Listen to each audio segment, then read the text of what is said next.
Hi, I'm James Rollins, author of Bloodline. In this latest Sigma adventure, the president's daughter has been kidnapped by Somali pirates, and it's up to Sigma to hunt for her amid the jungles of Africa.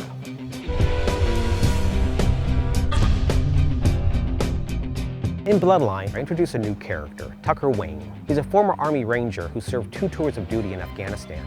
And following a bloody battle, he leaves disillusioned, but he brings along with him his war dog, Kane. Now, I love this relationship between war dogs and their handlers. Handlers actually have this phrase, it runs down the lead, which basically means that their emotions between dog and handler merge together, binding them even tighter than any leash.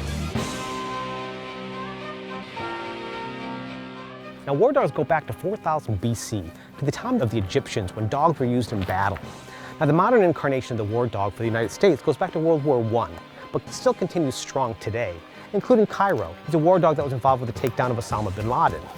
Now, I was lucky enough, back about 2 years ago, to do a USO tour to Iraq and Kuwait, and there I actually got to see war dogs in the field. I even met a veterinary school classmate of mine who was working for the veterinary corps. And after that experience, I knew I wanted to write a book about those war dogs and their handlers. Before I was a novelist, I was a veterinarian. I had my own practice for 15 years.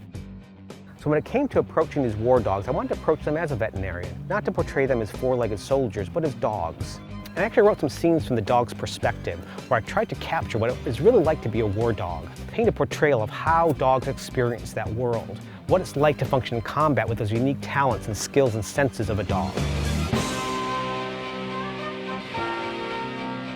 A recent Time magazine article declared that by 2045, mankind will be immortal.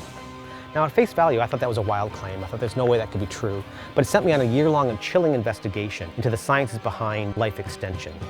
And what I discovered, there's actually 2 different camps about ways of man can live forever. One is moving man into machines, moving our consciousness into the synthetic arena. The second is moving machines into man, using nanotechnology to create artificial organs. But what I actually discovered was something even more terrifying. There's actually a third path to immortality, one that's involved in genetic manipulation, into realms that are both frightening and inspiring. This third path to immortality reveals a frightening scientific truth about the nature of mankind, that immortal beings are walking amongst us today. If you want to learn how to live forever, read Bloodline.